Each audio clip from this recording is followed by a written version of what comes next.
Hi, I'm Emily. I'll be your storyteller today. Many of you use these stories to fall asleep. So before we begin, take a moment to like the video and subscribe. Also, where are you watching from, and what time is it there? Now get comfortable. Close your eyes and let the sound of the rain guide you into the story. It started as another ordinary Saturday morning. My name is Claire, and geocaching was my escape from the mundane rhythm of work and city life. The thrill of the hunt, the fresh air, the quiet solitude, nothing compared. I checked the GPS coordinates one last time before stepping off the familiar trail into the dense, cool shade of the trees.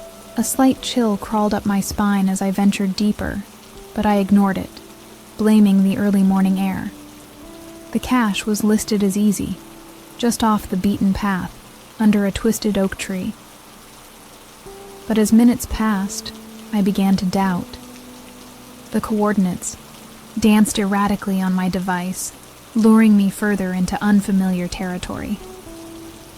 The branches thickened overhead, dimming the daylight to eerie twilight. Still, excitement propelled me forward. After all, I'd found hundreds of these little treasures hidden in more challenging places than this. Finally, the coordinates stabilized, indicating I'd reached my destination. I paused, scanning the surroundings carefully. A twisted oak loomed, ancient and gnarled, standing as if guarding a secret. Kneeling, I brushed away fallen leaves and twigs, feeling my pulse quicken as I uncovered the container. A weathered metallic box, not the usual plastic or ammo typically used, lay partially embedded in the damp earth, strangely heavy in my hands. Sitting cross-legged on the damp forest floor, I eased open the lid, anticipation fluttering through me. Inside, though, was no notebook, no trinkets, none of the colorful clutter typical of caches.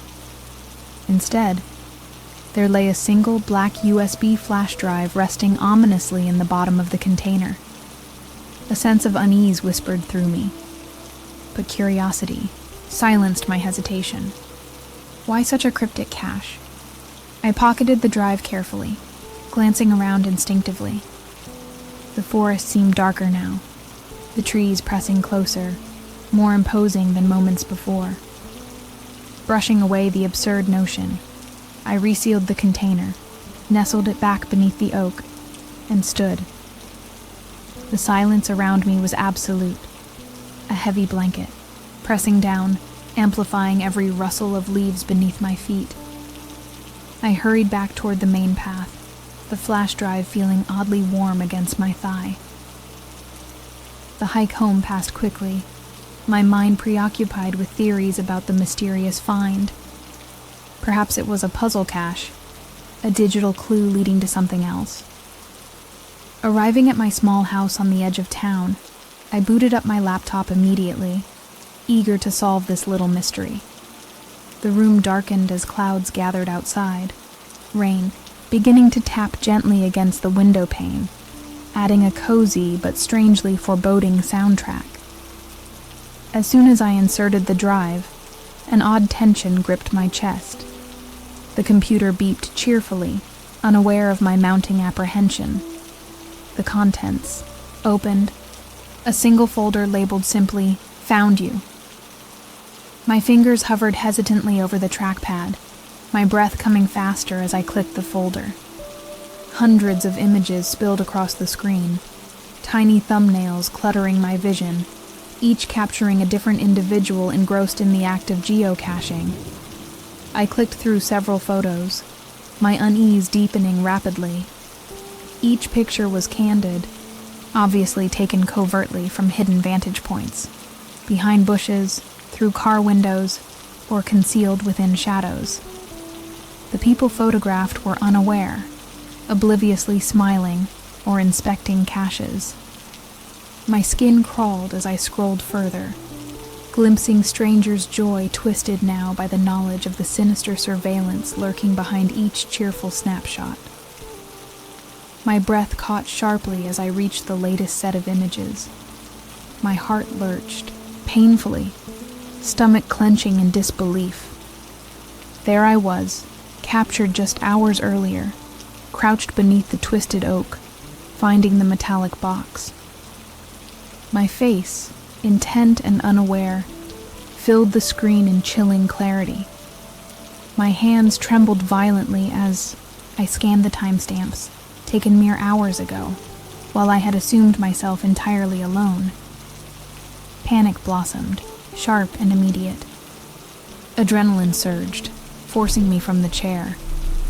I slammed shut the laptop, pulse pounding frantically in my ears. Who could have been watching me out there, hidden among the trees? I peered out the window into the gathering storm, my once safe sanctuary suddenly feeling exposed. The rain intensified, blurring the world outside into an opaque curtain, and I stood frozen, knowing someone out there knew exactly where I was. My thoughts raced, tangled in webs of anxiety. Who was behind these photographs? What could possibly be their intent? I paced the length of my small living room, gripping my phone tightly, uncertain who I should even call. The police? Friends? What would I say? That I was photographed while geocaching? It sounded absurd, paranoid even. But the sickening certainty that I was being watched overwhelmed logic, and every shadow in my home now seemed threatening.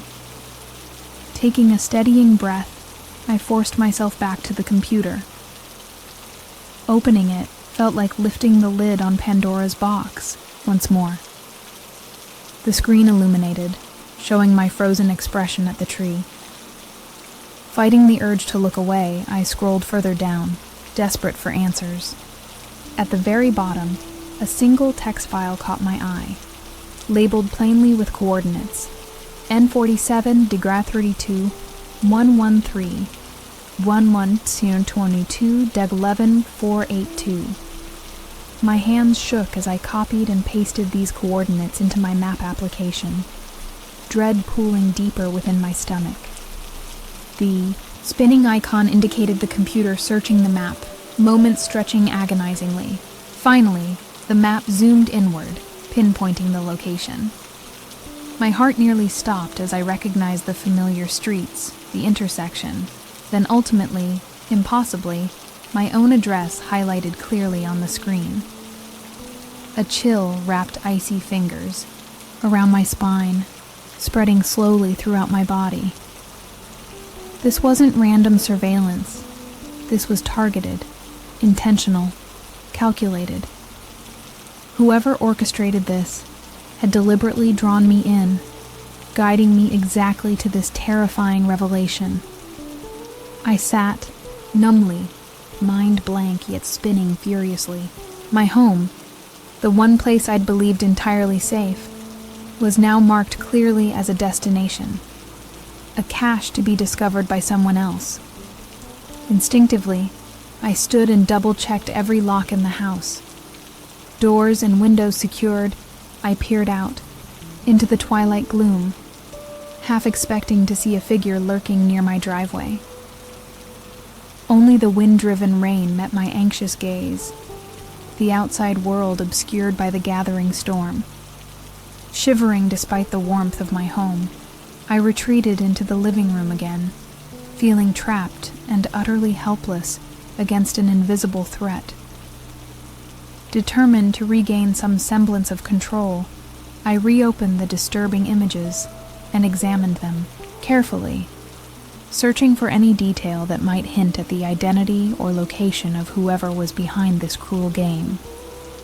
The angles of the photographs indicated they were taken from concealed vantage points, always slightly elevated or partially obscured.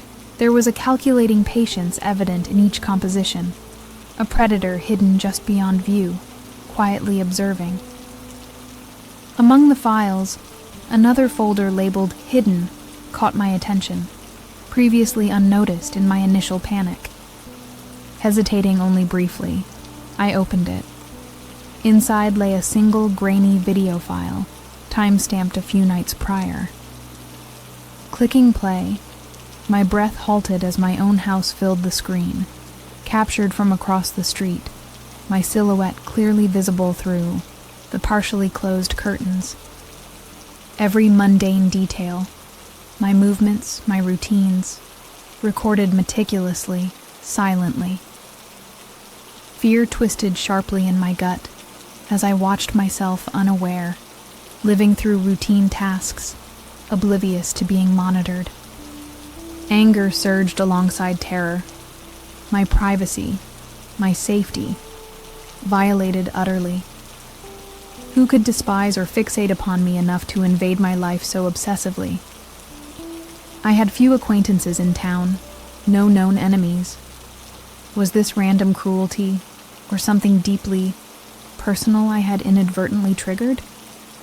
Outside, thunder rumbled, shaking the window frame slightly, matching the storm raging within my chest.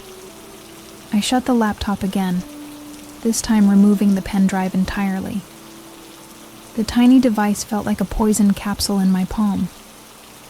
With shaky hands, I hid it deep within a drawer, as if burying it might erase the dread it had unleashed.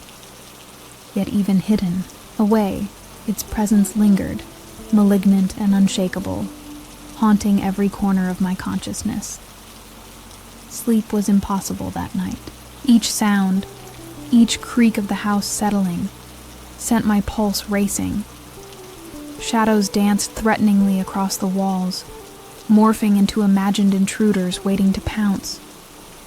Wrapped tightly in a blanket, sitting upright on the couch, I stared unblinkingly toward the locked front door. Dawn felt impossibly distant, and as the storm pounded mercilessly outside, I couldn't shake the terrifying sensation that someone was watching, patiently waiting for their next move.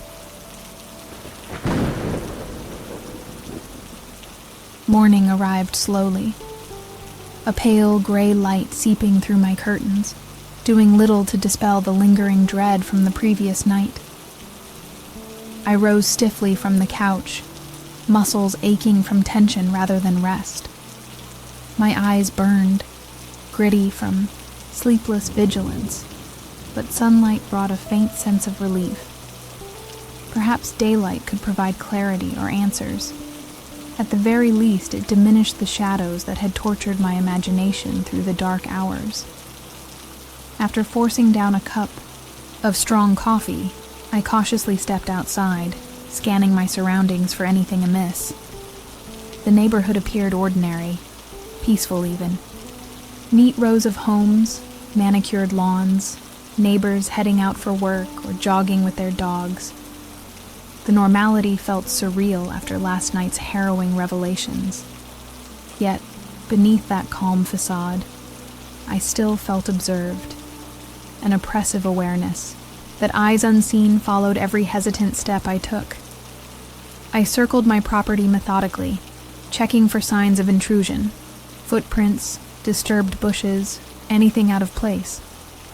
Everything seemed untouched, just damp from the overnight storm. The rational part of me began to whisper again, dismissing my panic as overreaction.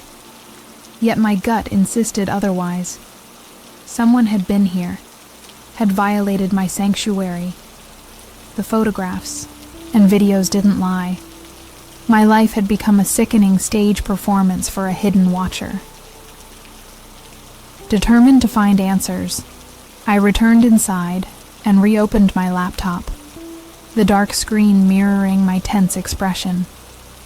I hesitated, then plugged in the pen drive once more, ready to examine every file meticulously, hoping for overlooked clues.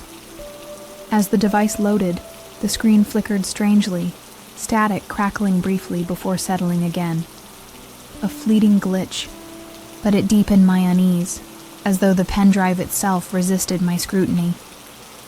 The images appeared again, stark reminders of my vulnerability. This time, I methodically cataloged each file, noting timestamps, angles, and locations. Slowly, patterns emerged. The photos were clustered around familiar caches I'd visited recently. Whoever watched me had tracked my hobby obsessively, documenting my every move with meticulous patience. This realization brought fresh waves of revulsion and fear, my beloved pastime now tainted forever. Midway through my grim cataloging, my phone buzzed loudly, startling me enough that I nearly dropped the device. The caller ID showed my friend Sarah. For a brief moment, relief flooded through me. Her voice on the line felt grounding, a lifeline pulling me back to normality. Yet even as I answered cheerfully, dread whispered in my ear. Was Sarah being watched too? Was this isolated to me, or was I unwittingly endangering those around me? Our conversation was brief and mundane. Plans for dinner next week, casual jokes about work. But I couldn't shake the paranoid feeling that someone listened to every word. I ended the call quickly, heart heavy. Sarah's casual invitation felt distant, impossible. My life was no longer ordinary. I was trapped in a twisted game whose rules remained unknown. Would this unseen watcher spare my friends, or were they also potential victims? Shaken, I closed the laptop again, pacing anxiously around the house. Daylight had grown brighter, yet shadows still lingered stubbornly at the corners of each room, mirroring the shadows creeping through my mind. Deciding I needed fresh air, I ventured out into my garden, attempting to distract myself with familiar tasks, pruning, pulling weeds, anything to restore a sense of normalcy. But every few moments, my gaze darted nervously toward the tree line beyond the fence. The garden felt safe at first, enclosed within high fences and sheltered by lush greenery. Yet as the minutes passed, unease resurfaced. Every rustle of leaves, every crack of a twig in the nearby trees drew my attention sharply. Gradually, my movement slowed, senses alert, pulse quickening with dread. I glanced around sharply, but each time saw nothing more sinister than branches swaying gently in the breeze. Still, the feeling of being watched intensified rather than faded. Eventually, tension drove me back inside, doors locked securely behind me once again. Frustration mingled with my fear, anger simmering beneath helplessness. I stood at the kitchen window, staring into the trees beyond my yard, wishing I could glimpse the face of whoever tormented me. Then, in that instant of desperate searching, something caught my eye. A flicker of movement deep in the shadows between trees, unmistakably human. My heart froze. Breath seized painfully in my chest, confirming my deepest fear. The watcher was out there, closer than I ever imagined. My eyes remained locked on the distant shadows, my mind struggling to process what I'd just seen. I blinked, rapidly, hoping the movement had been merely a trick of the light.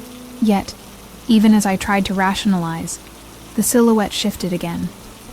A definite figure stepping carefully among the trees, its shape briefly visible before slipping behind thicker foliage. A nauseating sense of vulnerability surged through me, and my heart thundered painfully against my ribs. Without hesitation, I reached for my phone, fumbling with trembling fingers to dial emergency services. As I pressed the numbers, a sudden doubt paralyzed me. What exactly would I report? A shadowy figure walking near my property in broad daylight? It sounded alarmingly vague, perhaps even paranoid.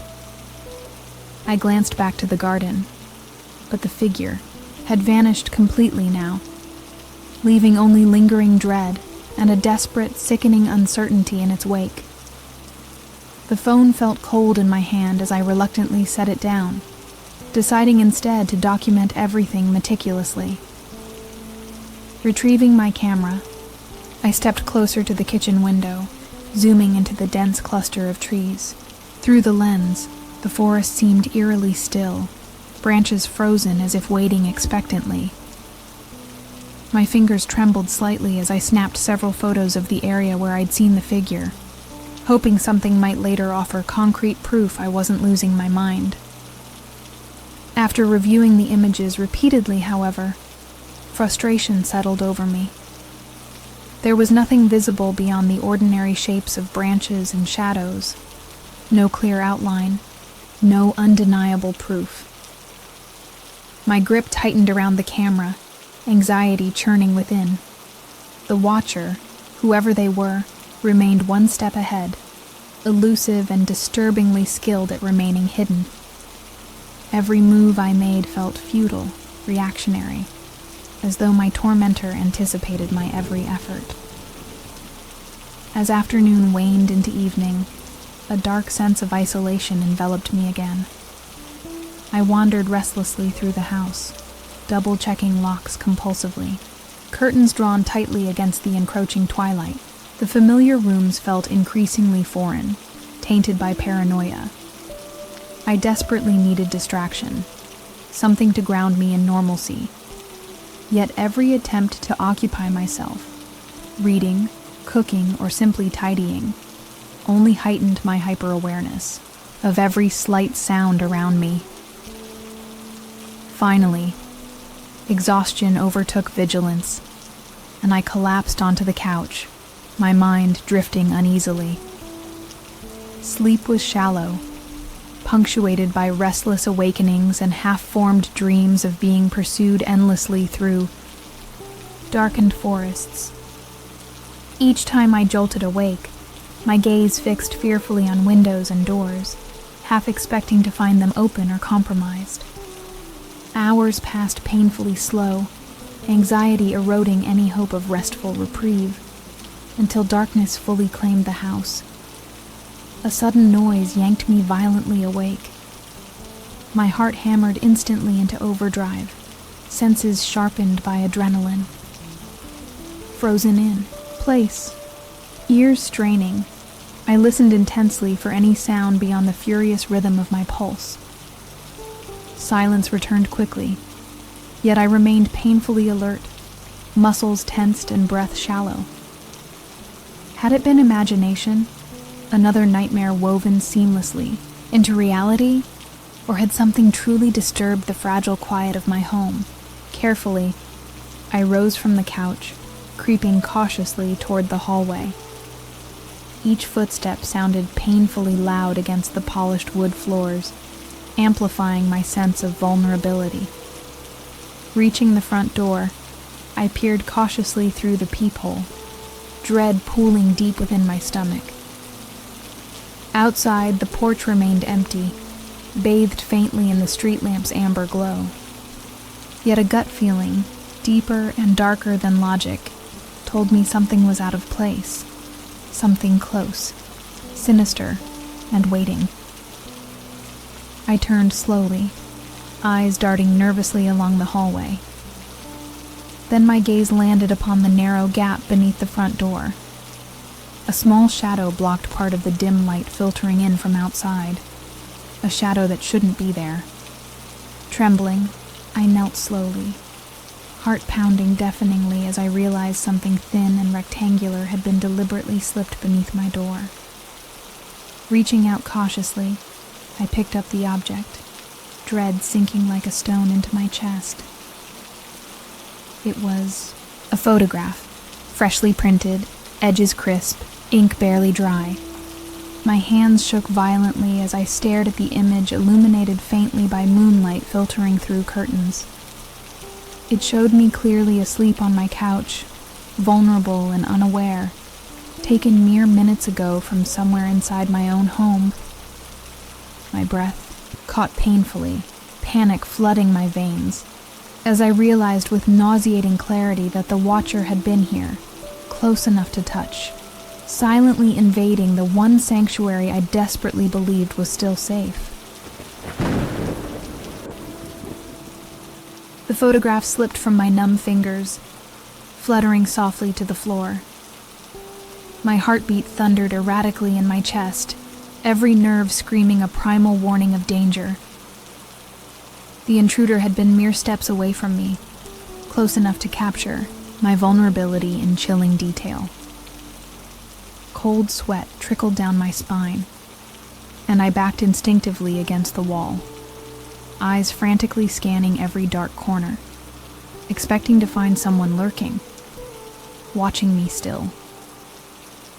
Forcing myself to move, I quickly retrieved my phone, dialing emergency services without hesitation. The operator's calm, impersonal voice contrasted sharply with my panicked breathing as I stumbled through a frantic explanation. An officer was dispatched, they assured me, advising me to remain inside and keep doors locked. Hanging up, I felt marginally calmer, though the oppressive feeling of being watched lingered menacingly, undiminished by the promise of official assistance. Minutes crawled by, painfully slow as I waited, hyper-alert to every minor creak and groan of my house. Shadows stretched long and malevolent along the walls, shaped by moonlight filtering through windows. The photograph still lay on the floor, face up, mocking me with the stark image of my helplessness. I couldn't bring myself to pick it up again, my gaze repeatedly drawn to it against my will, as though mesmerized by my own vulnerability. When headlights finally illuminated my driveway, relief surged through me briefly. The police officer, professional but skeptical, listened patiently as I recounted my story. His face betrayed no reaction, but his questions implied doubt. My trembling voice sounded absurd even to my ears, yet the tangible evidence, the photograph, finally convinced him that something deeply disturbing had occurred. He promised a patrol around the neighborhood, though his assurances felt hollow, offering little comfort. Once alone again, I double-checked every lock compulsively, moving mechanically, from room to room, reinforcing my meager defenses against an unknown threat. The officer's visit had briefly broken the oppressive silence, but now the stillness returned heavier, denser than before. My house, once my refuge, felt irrevocably violated, a sanctuary breached. Every shadow seemed alive, concealing hidden eyes that observed my every move with relentless, invisible patience. Determined to keep busy, to avoid succumbing completely to paranoia, I returned once more to the laptop and opened the files again. There had to be some overlooked clue, some hint within these twisted images that could identify my stalker. I sifted obsessively through each photo, analyzing minute details, noting timestamps, locations, searching for patterns. As desperation mounted, my mind struggled to grasp any explanation for such targeted cruelty and surveillance. Finally, deep within the folder, I noticed a subdirectory I'd missed earlier. A single folder labeled cryptically as "Soon." My breath quickened anxiously as I clicked it open, revealing a video file with today's date and timestamp.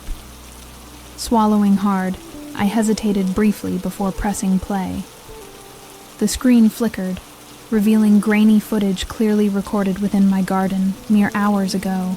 My heart clenched painfully, fear surging anew as I recognized the precise angle from my kitchen window.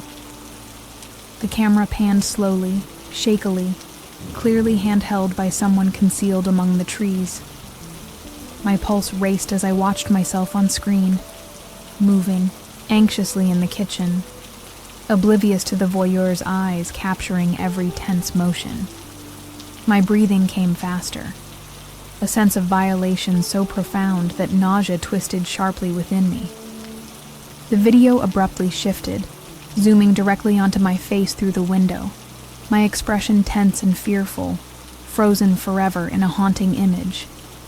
Then, horrifyingly, the footage shifted again, this time showing the cameraman's slow, careful approach toward my back door.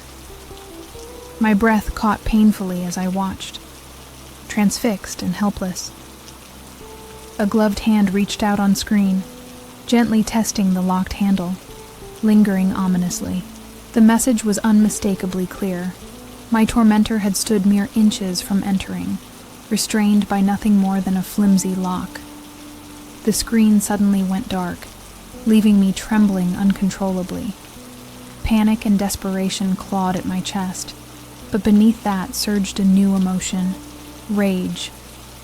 Someone had invaded my life, violated my home, and was playing twisted psychological games designed to break me completely.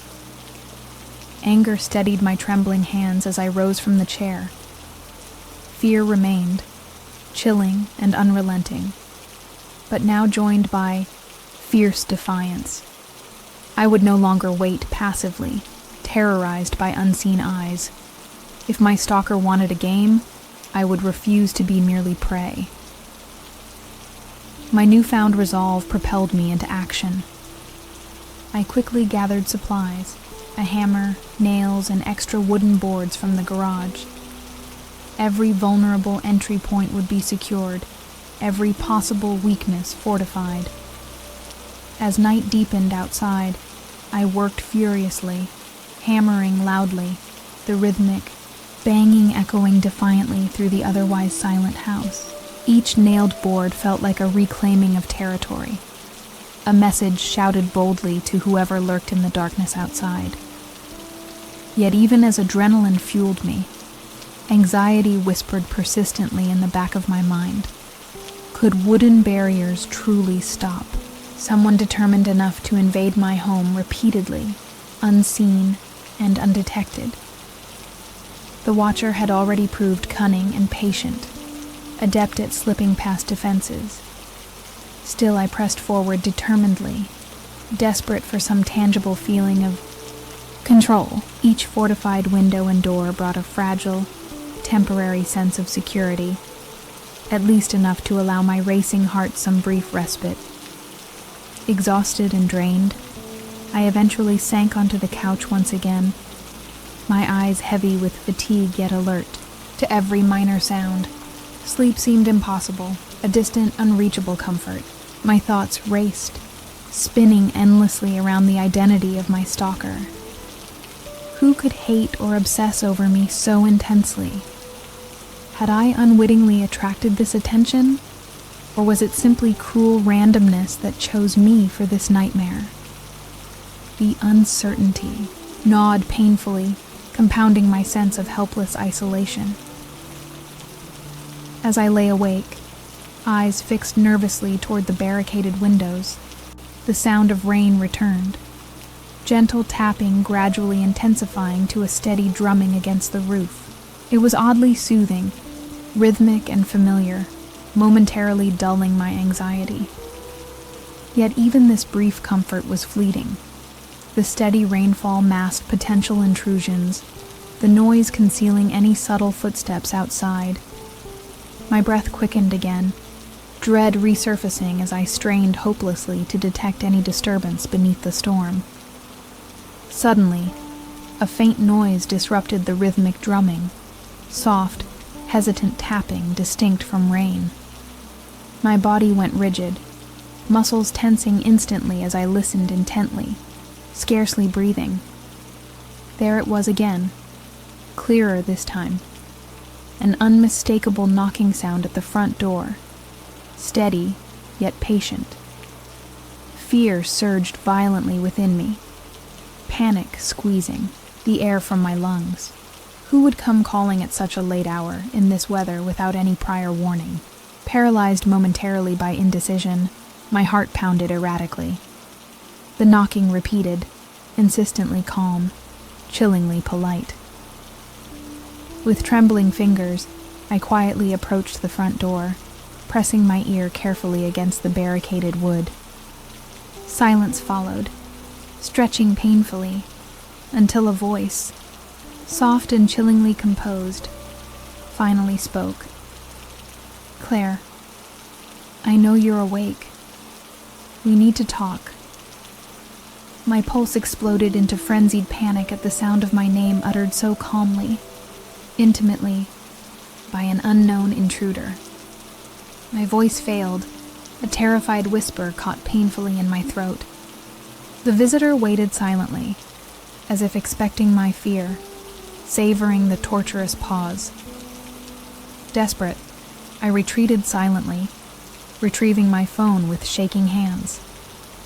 Dialing the police again, I relayed the intrusion frantically, barely able to articulate coherent sentences. The dispatcher promised immediate response, but I felt trapped, cornered in my own home, as the knocking resumed patiently at my door, soft yet insistent, taunting my helplessness. Abruptly, the knocking ceased. Silence returned, oppressive and suffocating. Minutes passed agonizingly slow, punctuated only by my uneven breathing.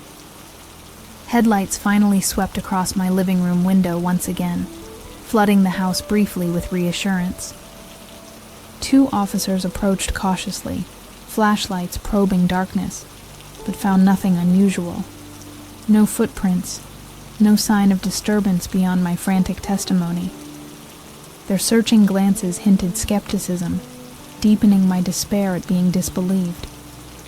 When the officers departed, their assurances of increased patrols provided scant comfort.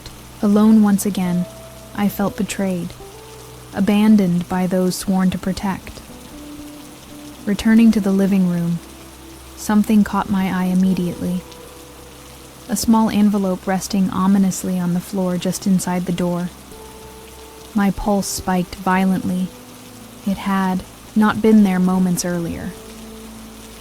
With trembling fingers, I opened it slowly, nausea rising as I withdrew yet another photograph, freshly printed, my own terrified face pressed anxiously against the door moments ago.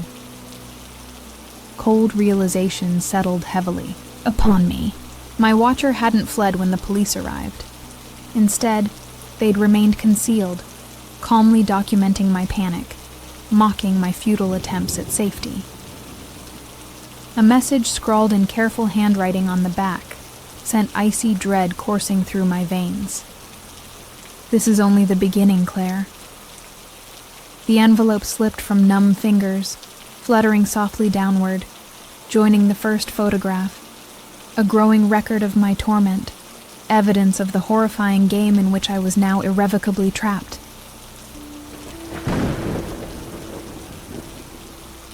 Daybreak brought little comfort this time. The pale gray morning arrived quietly, illuminating my exhaustion and highlighting the deep circles beneath my eyes in the bathroom mirror. My reflection stared back, gaunt and anxious, a stranger shaped by fear and sleeplessness. A stark contrast from the confident, carefree geocacher I'd been mere days ago, before a simple hobby transformed into this relentless nightmare. Determined not to be a passive victim, I resolved to fortify my defenses more thoroughly. After hastily showering and dressing, I drove directly to the hardware store, purchasing several high-quality security cameras and reinforced door locks. The store clerk eyed me curiously, noting my obvious distress, but refrained from commenting. Perhaps paranoia radiated from me visibly, marking me as someone dangerously close to the edge. Returning home, I spent hours meticulously installing cameras around the property. Front porch, driveway, backyard, every angle was covered. I worked, obsessively, testing each device repeatedly, comforted slightly by the cold efficiency of technology. The stalker thrived on anonymity and secrecy. I hoped desperately that removing those advantages would reclaim some sense of safety and control, however tenuous. With each camera installed, my anxiety lessened incrementally, replaced briefly by cautious optimism. Maybe now, with constant surveillance, the watcher would retreat, realizing their sick game could no longer continue unobserved. As evening approached, I connected the final camera, positioned to monitor my front door from above, its silent eye promising constant vigilance over the previously vulnerable entrance. Inside, I set up a monitoring system, screens neatly aligned. Across my living room table, live feeds flickering reassuringly. I tested every camera angle again, satisfied nothing escaped their collective view. For the first time in days, tension eased slightly from my shoulders. Exhausted yet cautiously hopeful, I prepared a simple dinner, feeling strangely empowered by these proactive steps, daring to believe tonight might finally pass without incident. As darkness settled again, however, my sense of security waned. Shadows stretched ominously around my living room, distorting familiar objects into sinister shapes. The monitor's glow offered superficial comfort, yet the relentless silence reminded me of the solitary nature of my battle. I was alone, armed only with cameras and fragile courage, fighting an invisible adversary whose motives and next moves remained maddeningly elusive. Hours ticked by uneventfully. I alternated between pacing restlessly and scanning camera feeds obsessively, eyes strained from relentless vigilance. Eventually, weariness tugged heavily at my consciousness, making vigilance impossible. Succumbing to fatigue, I curled onto the couch, determined to rest only briefly, confident the cameras would alert me immediately if something threatened my safety. I woke abruptly, pulse racing instinctively. Something felt profoundly wrong. My gaze shot to the screens, heart sinking as dread pooled thickly within me. The monitor covering the backyard flickered erratically, static rippling violently across its surface. Frantically, I tapped keys, trying to restore clarity, anxiety spiking as other screens began flickering similarly, each feed dissolving ominously into electronic snow and distortion. Panic surged anew as realization settled cruelly. My cameras were being deliberately disabled. My heart hammered painfully as I struggled desperately with the system, attempting to regain control. The intruder had anticipated my defense perfectly, rendering my protective measures utterly useless. Anger and fear warred violently within me, my breaths coming in rapid, uneven gasps as screens blinked out, plunging the house back into helpless vulnerability.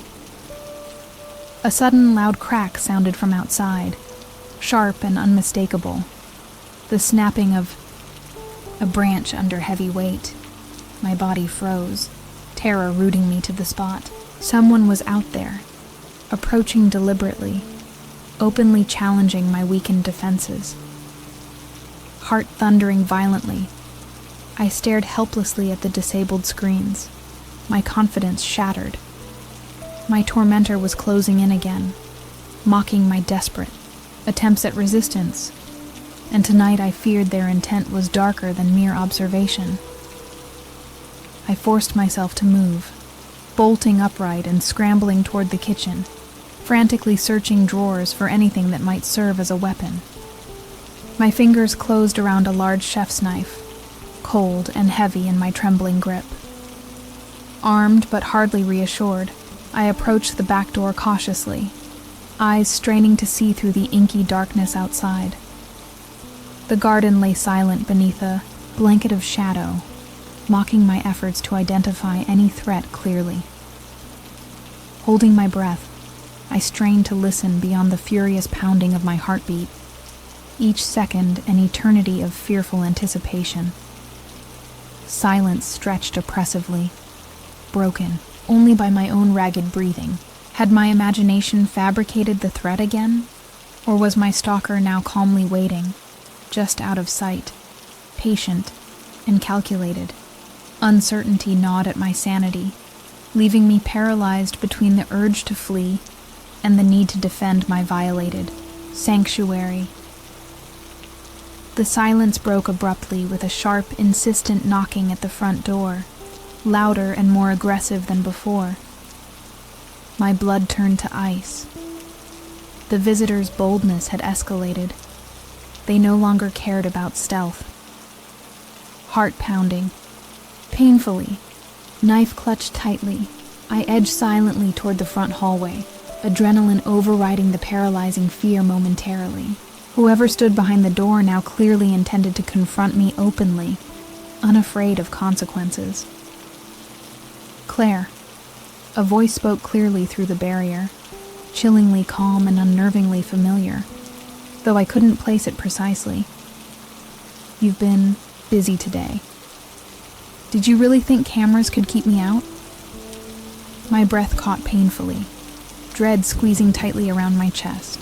The watcher spoke casually, confidently, as if we were old acquaintances discussing something trivial, rather than predator and prey engaged in a horrifyingly one-sided struggle for control. I summoned every ounce of courage remaining, raising, my voice attempting to mask my terror with anger. "Who are you? What do you want from me?" Silence hung heavily afterward, mocking my attempt at defiance. When the voice responded again, it carried a faintly amused tone that deepened my terror. "Answers aren't given freely, Claire. You have to earn them." Footsteps retreated audibly, down the porch steps, fading slowly, leaving me trembling violently in their wake. Moments passed before I dared move again, rushing to the monitors, desperate for any functioning camera feed. Finally, one flickered weakly back to life, capturing grainy footage of a shadowy figure vanishing into the darkness beyond the driveway. My tormentor had simply walked away, leaving behind unanswered questions and amplified dread. Every defensive measure I'd implemented had proven laughably ineffective against such a meticulous adversary. Dawn arrived bleakly, offering no solace from the horrors of the night. I sat numbly at the kitchen table, knife resting uselessly beside me, haunted by the stalker's chilling words and casual confidence. My resolve crumbled, despair replacing defiance. If sophisticated security systems couldn't protect me, what could? How long could I survive this relentless torment before madness overtook reason entirely, breaking me beyond repair? Dragging myself reluctantly into motion, I attempted once more to review the damaged security footage. Despite their sabotage, perhaps something remained salvageable. I sifted through hours of static-riddled clips, desperation mounting steadily. Then, amid flickering distortions, I found a brief fragment showing my front porch. My breath halted, abruptly, pulse spiking sharply. The shadowy figure stood directly beneath a camera, staring deliberately upward, face obscured by darkness, holding something small in gloved fingers. I zoomed frantically, trying to discern details, heart sinking, as I recognized the object in their hand, a pen drive identical to the one hidden within my drawer. The stalker had known precisely how to trigger my panic from the beginning, using that device to orchestrate this twisted game. Anger flared hotly beneath terror, fueling renewed determination. If the pen drive was central to this torment, maybe understanding its origins or purpose could provide leverage, a weapon to finally counterattack. Resolved but wary, I retrieved the hidden pen drive, gripping it tightly, feeling its weight symbolizing the oppressive fear it embodied.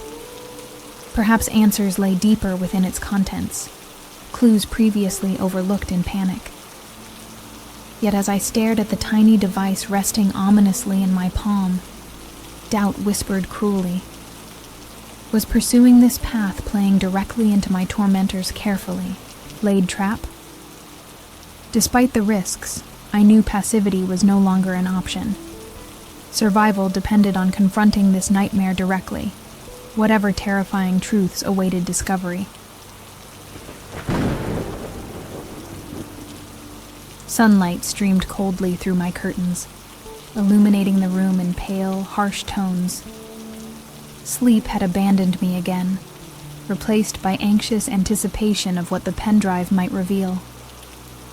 Gathering my courage, I booted up my laptop, hands trembling, slightly as I inserted the device once more.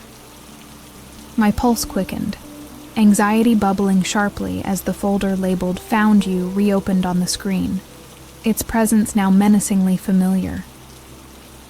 This time, though, I scrolled past the images quickly, ignoring their sinister implications, desperate for clues hidden deeper.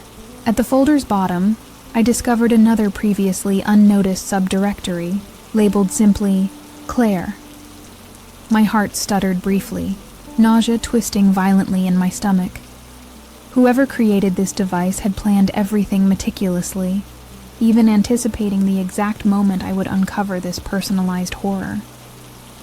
Clicking open the folder labeled with my name, I felt instantly violated. Inside were dozens of intimate details meticulously cataloged. Photographs of my daily routines, saved screenshots from social media accounts, even scans of personal letters I'd thought discarded safely. My breath came raggedly, dread mounting, sickeningly as I realized my entire life had been quietly observed, documented, and dissected without my knowledge. One particular image drew my attention, more chilling than the rest. A photograph of a cache I'd hidden months ago, a cache no one else should have known existed.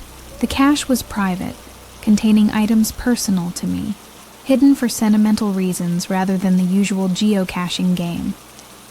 Someone had discovered it anyway, opened it, and rearranged its contents deliberately, photographing the alteration as proof of their intrusion.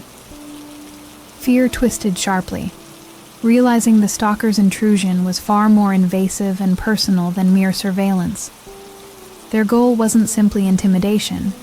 They intended psychological torment, dismantling my security, insanity piece by piece. I felt anger rise again alongside the dread, a fierce need to reclaim control. My life had become someone else's twisted game. But perhaps understanding the rules would finally give me a chance to fight back effectively. Driven by defiant curiosity, I studied the photographs and documents again, seeking patterns or overlooked details. Gradually, I noticed something unsettling. Many images subtly incorporated reflections, blurred or distorted, hinting deliberately at a face or shape in the background. These weren't accidental captures. They were intentional, mocking glimpses of the stalker themselves, teasingly hidden in plain sight, daring me to recognize them. One photograph, captured during my visit to a nearby park, displayed a clear reflection in a car window. Heart racing, I enhanced the image frantically, revealing a shadowy figure partially obscured by trees, holding what appeared to be a camera or binoculars. Although indistinct, something about their posture seemed unsettlingly familiar. My mind strained desperately, searching memory for recognition that stubbornly eluded me, intensifying my frustration and fear. My phone buzzed suddenly, jolting me from the screen, sending panic surging violently again. Caller ID showed an unknown number. Fingers trembling, I answered cautiously, heart pounding erratically, as a distorted voice crackled faintly. "You're making good progress, Claire," it hissed softly, chillingly amused. "I'm impressed. But be careful. Some secrets can hurt you worse than ignorance." The call disconnected abruptly, leaving me shaking violently, their warning echoing ominously. My stalker was no longer content observing silently. Now they openly taunted, pushing me deliberately toward breaking points. Frustration welled within me, bitter tears pricking sharply at my eyes. Every step forward seemed carefully choreographed by this twisted adversary, controlling my actions even as I struggled for freedom. How long had they manipulated my moves, guiding my reactions. Had my entire ordeal been scripted from the beginning? Determined to regain autonomy, I forced myself outside again, driven by an urgent need for answers beyond the suffocating walls of my violated home. Returning to the site of the private cache, heart pounding anxiously, I searched frantically for clues previously missed. The hidden spot now felt tainted, violated irreparably. Kneeling shakily, I noticed something half buried, a small object, unfamiliar and metallic. Digging quickly, my breath seized painfully as I unearthed another pen drive, identical to the first. The tiny device felt heavy with menace in my trembling palm, its metallic surface cool and indifferent against my skin. Another pen drive. Another sinister breadcrumb carefully placed to continue this sickening chase.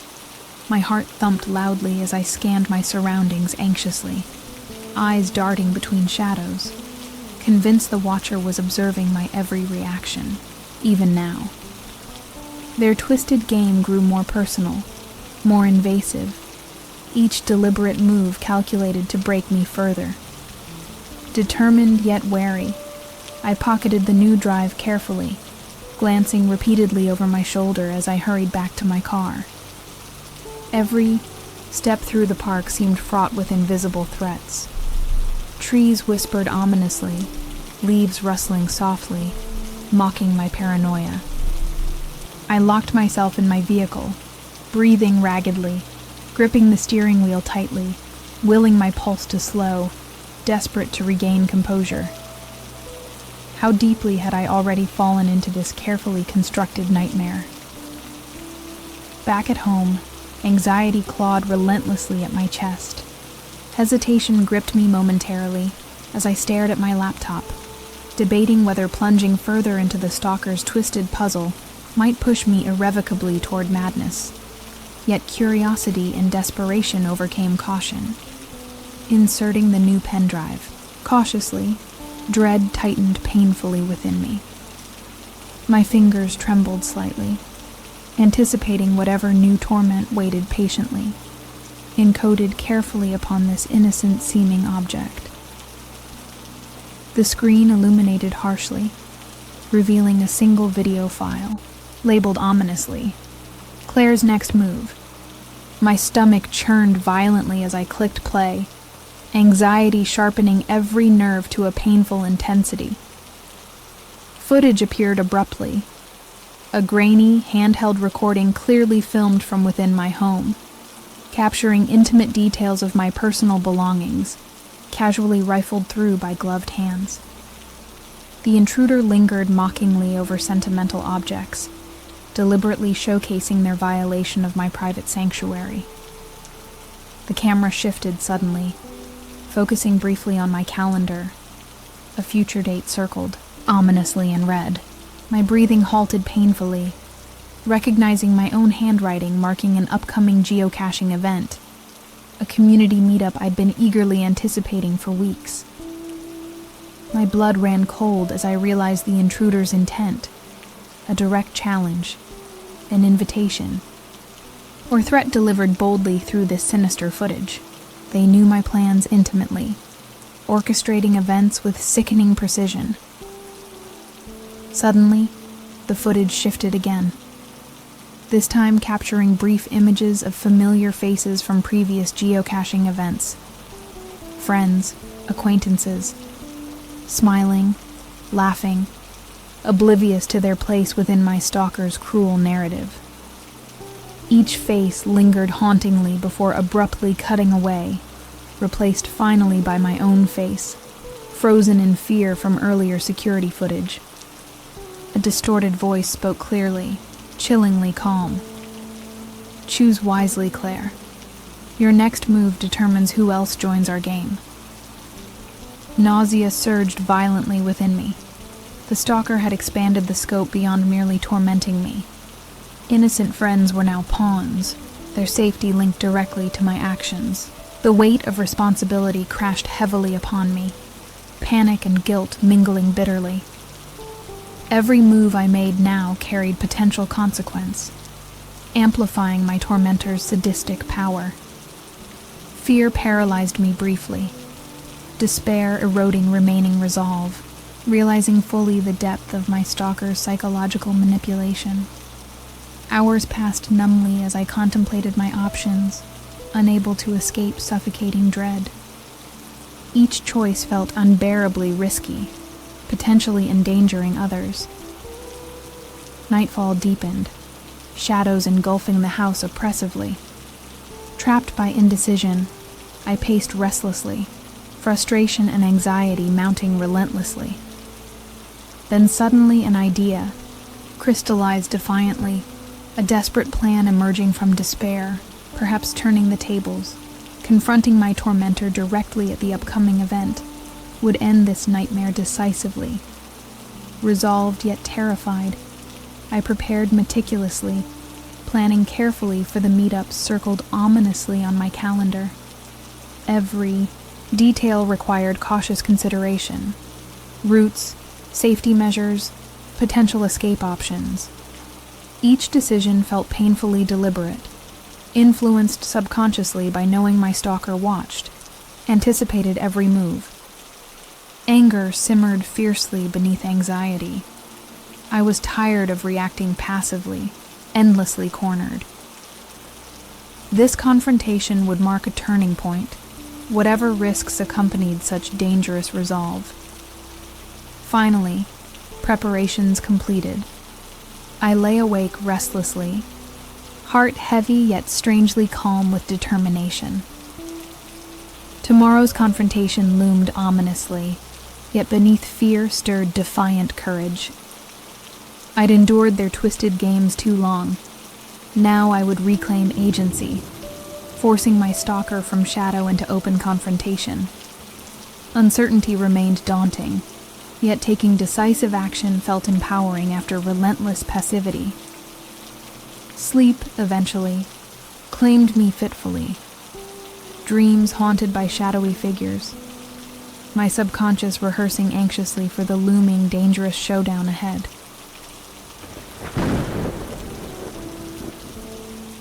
The morning of the geocaching event dawned gray and somber, clouds hanging low and oppressive in the sky, matching my mood precisely. Anxiety twisted sharply in my stomach, a relentless dread accompanying each breath. I dressed quickly, mechanically, glancing repeatedly at the clock, its steady ticking amplifying my tension. Today felt crucial, a terrifyingly uncertain crossroads in the twisted path forced upon me. Driving toward the meetup location, paranoia clawed fiercely at my nerves. Every passing car felt sinister, each pedestrian suspicious. My fingers gripped the steering wheel tightly, knuckles white from tension. Glancing repeatedly into the rearview mirror, I searched obsessively for any signs of being followed. Each red light or stop sign felt painfully vulnerable, exposed, easy prey for my unseen adversary lurking somewhere close. Arriving at the park designated for the event, familiar faces greeted me warmly, smiles oblivious to my inner turmoil. Friends and acquaintances chatted excitedly, laughter echoing comfortably around me. Yet isolation remained profound, separating me invisibly from their carefree camaraderie. How could I explain my torment without sounding insane or paranoid? My hidden terror created an invisible barrier, rendering genuine connection impossible. As the group began dispersing to search for caches, anxiety tightened painfully within my chest. Eyes scanning the surroundings nervously, I lingered slightly, behind, observing every shadow suspiciously. Soon, isolation became tangible, as others drifted further away, leaving me momentarily alone. The park seemed suddenly vast, intimidatingly open, filled with unseen threats hidden among innocuous greenery. Determined yet fearful, I retrieved my phone, checking the coordinates of the nearest cache. My hands shook slightly as I approached, the location cautiously, glancing around continuously. Despite daylight, shadows beneath trees seemed unnaturally dark, whispering faintly with menace. The ordinary pleasure of geocaching had vanished entirely, replaced by a desperate quest for answers amid invisible threats. Reaching the cache's coordinates, my breath seized abruptly. There was no cache box waiting innocently beneath bushes or behind rocks. Instead, a small, familiar envelope rested deliberately upon the ground, stark against damp leaves. Panic surged violently within me, heart hammering painfully as I knelt, slowly, dreading the contents even before opening it. My tormentor had been here, guiding my every move meticulously. Inside the envelope was a single folded photograph, capturing me clearly just moments earlier at the event, smiling forcedly among oblivious friends. My pulse quickened violently, dread surging anew. Scrawled carefully on the back was a chilling, cryptic message. "Smile, Claire. They're watching you too." Nausea twisted sharply within me, realizing my isolation wasn't merely emotional. Friends were now being observed, used deliberately to amplify my torment. Shaken deeply, I stumbled back toward the group, desperate now for company, craving their oblivious normalcy despite the risk. Approaching familiar faces, I attempted casual conversation, laughter brittle and forced. Their warm responses felt distant, hollow, my anxiety preventing genuine connection. Each smile seemed suddenly sinister, each casual glance suspicious, paranoia poisoning even innocent interactions. How deeply had my stalker corrupted every aspect of normalcy? Hours passed in painful tension, trapped between outward calm and internal panic. Finally, the event concluded, participants dispersing cheerfully, unaware of my mounting terror. I hesitated near my car, reluctant to return home, knowing safety was merely illusionary. Yet no alternative existed. Every place now carried potential threats, each choice feeling hopelessly constrained. Isolation pressed oppressively again, reinforcing my stalker's psychological dominance. Driving home felt unbearably vulnerable, twilight descending heavily upon empty streets. Every shadow appeared alive, concealing hidden dangers waiting patiently. Arriving at my house, I parked nervously, heart pounding as I scanned the driveway anxiously. Instantly, dread surged sharply. Resting conspicuously on my doorstep was another envelope, identical to the one discovered earlier. My stalker's relentless message was clear. Nowhere was safe. Isolation had become complete and terrifyingly inescapable.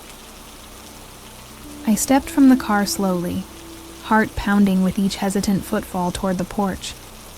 The envelope lay there like a trap, its presence radiating malice. My hand trembled as I reached for it, half expecting some cruel device inside. But it was light, paper only. I opened it carefully, eyes scanning the single sheet within. This time, it wasn't a photo, it was a list. Names, familiar ones, people from today's meetup. A red X was drawn next to Sarah's name. Terror exploded through me like fire. Sarah. One of the few people I still trusted. The only person I might have confided in. Was she already being watched? Had the stalker hurt her? I fumbled for my phone, dialing her number with frantic fingers, pulse deafening in my ears. It rang once, twice, 3 times. And then she answered, groggy but fine. Relief crashed over me. But now a terrible truth settled in. The threat had teeth, and it was closing in. I lied to Sarah, pretending I called just to say I missed her. My voice was shaky, but I forced casual words through clenched teeth. I couldn't tell her the truth. Not yet. Not until I knew she was really safe. When I hung up, guilt gnawed at me. I had brought her into this, even if she didn't know it. The red X might mean nothing, or it might mean she was next. Either way, I couldn't let it happen. I collapsed on the couch, trembling violently. My home felt foreign now, like a crime scene I wasn't allowed to leave. I checked every lock again, rewatched the last few hours of corrupted camera footage, and tried to reassure myself that I still had some control. But I didn't. The Watcher had proven again and again that they were always ahead, always watching, always deciding who was safe and who wasn't. I was no longer a participant. I was property. The sense of isolation deepened into something colder, crueler. I sent emails to friends, vague messages just to check in, trying not to sound alarmed. No one replied immediately. My phone stayed painfully silent. Every moment of quiet felt loaded, dangerous. I realized something horrible. Even if someone believed me now, they couldn't help. The stalker had made sure of that. They had undermined every support system I had, until I stood alone in a house made of glass. That night, I didn't sleep. I sat in the corner of my bedroom with a flashlight, a knife, and the pen drives beside me like cursed totems. I tried to strategize, to build a new plan. But the problem wasn't logistics, it was psychological. The Watcher didn't just break into my home, they broke into my mind. They weren't trying to kill me. They were trying to unravel me slowly, like a game that ends when the toy finally falls apart. At 2:14 a.m., a new notification appeared on my phone. A text, from an unknown number, just 3 words. She sleeps soundly. I felt the air suck out of my lungs. Sarah. My heart raced as I tried to decide what to do. If I called her, would that trigger something? If I said nothing, would something worse happen? I was paralyzed, caught in a twisted moral riddle with no right answers, just different shades of terror. I chose silence. Not because I was calm, but because I was broken. The stalker wanted to force my hand, and I refused to play it. Not yet. I blocked the number, knowing it was useless, knowing it would change nothing. But it gave me a flicker of control, a single inch of rebellion. I needed more than fear now. I needed strategy. The Watcher had made a mistake.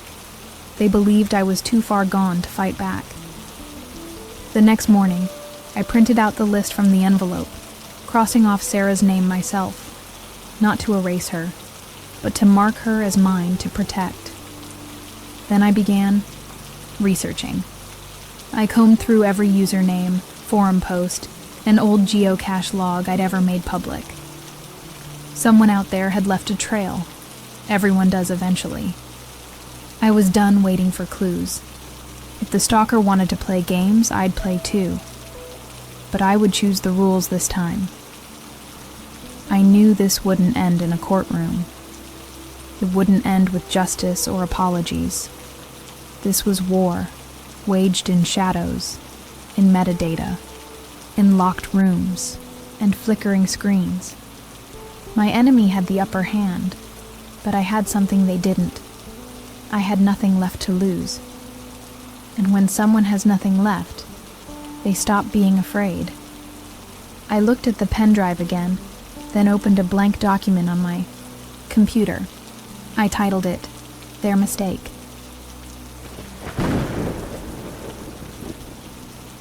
Over the next few days, I became a ghost in my own home, quiet, methodical, and increasingly dangerous. I left the lights off, kept the curtains drawn, and moved only when necessary.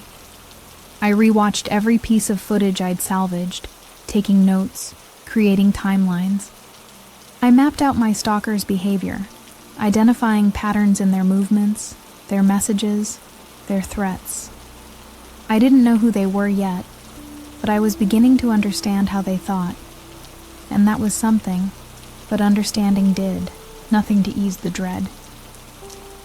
The air in my home had changed. Every room felt like a trap I hadn't set. Every shadow like a pair of eyes. I spoke less, even to myself. Silence had become a survival instinct. My phone stayed off. I used an old laptop I never connected to Wi-Fi. The internet, once my lifeline, was now a liability. I was shrinking my digital footprint, but I feared it was already too late. On the third night, the power went out. No storm, no warning, just darkness swallowing the house whole in one silent flicker. My stomach dropped. I froze for a long moment, clutching the knife I now carried with me constantly, ears straining for sound. But there was nothing. No footsteps. No broken glass. Just quiet. Too quiet. I turned on my flashlight and crept toward the fuse box, heart hammering like a drum in my ears. The box hadn't been touched. No switches flipped. No visible damage. But the power was gone. Completely.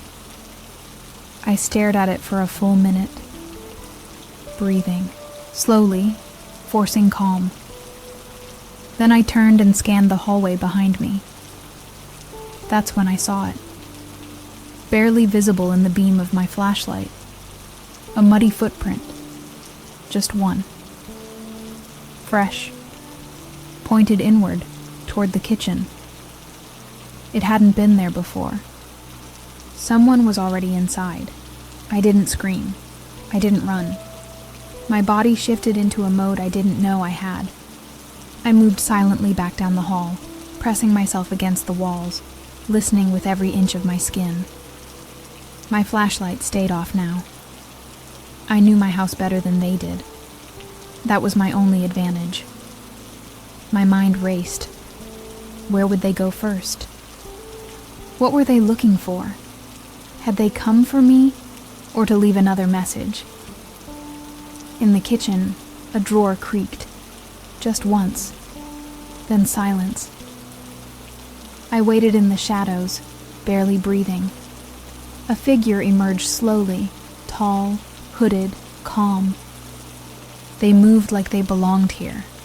No rush, no fear.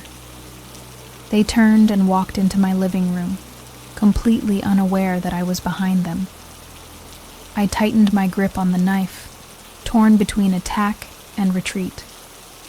My instincts screamed both options, but I held still, watched, learned.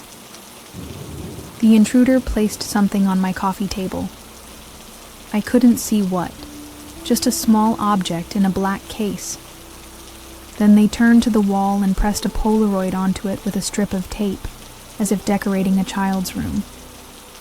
They stood there for a long moment, facing the photo, head tilted. I couldn't move. I couldn't breathe. The moment stretched, warped. Then they spoke, soft, amused. Almost ready. They turned slowly and walked back toward the kitchen. Toward me. I ducked into the closet near the hallway and held my breath. The sound of their footsteps was deliberate, confident. They weren't afraid. They weren't even hiding. I heard the front door open, then click shut again. When I finally emerged, the house was empty. The smell of earth and rain lingered faintly in the air. The silence now felt poisoned, like something sacred had been defiled. I turned on the flashlight and approached the living room, heart racing. On the table was a black case, another pen drive. My hands trembled as I touched it, half expecting it to explode. It didn't. I set it aside and turned to the wall. The Polaroid showed me, sleeping on the couch, mouth slightly open, blanket drawn up to my chin. It was taken from just a few feet away. The timestamp in the corner read 3:04 a.m. That was last night. I sank to the floor, the photograph slipping from my fingers. I had been asleep while they stood over me. That knowledge undid something deep inside me, something primal. They weren't just watching anymore. They were testing boundaries, proving control. And I knew what came next.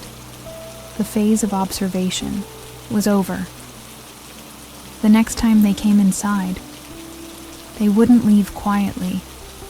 They would come for me. I couldn't sit on the floor any longer. My limbs were frozen, but my mind was screaming. I stood, gathered the Polaroid and the pen drive, and marched straight to the drawer where I kept the others. 3 now. Each one a symbol of another boundary crossed. I laid them side by side like surgical instruments. Each one had a name in my head. The lure, the threat, the warning. What would this one be? I plugged the new pen drive into my offline laptop, heart pounding in my throat. The screen flickered once, then opened a folder labeled Welcome Home. Inside were no photos this time, only a single video file, titled with today's date. I hesitated. My hand hovered over the trackpad, trembling. Watching this meant accepting that I had lost every illusion of safety. But not watching it wouldn't undo what had happened. I clicked play. The footage was high quality, stable. It showed my front yard from across the street, taken from inside a car, maybe. The camera panned slowly as I returned home earlier, keys in hand, looking exhausted and unaware. Then it zoomed in, right onto my face. The image froze for a second, and a voice whispered over it. So predictable. The video continued, showing me entering the house, the lights flicking on, then static, then black. The screen returned. This time showing the hallway inside my house. The camera angle was impossible. It was mounted somewhere up high, maybe inside a vent. I recognized the position instantly. It was above my bedroom door. A camera had been in my home this whole time, recording me. I felt sick. The image showed me walking to bed last night unaware. The video cut again, this time to darkness. Then a sudden burst of night vision. And the figure. They appeared in the frame like a ghost. Silent, slow, moving directly toward the bed. My bed. The red light of the night vision lens reflected faintly in their eyes. They stood there for minutes, just watching me sleep. Their hand reached out once, stopped just inches from my face, then retreated. The screen cut to black again. The voice returned, whispering, "Almost ready, Claire. Don't rush." The file ended. I slammed the laptop shut, bile rising in my throat. My body moved on its own, rushing to my bedroom. I tore apart the vent, yanking wires and metal with trembling hands. There it was.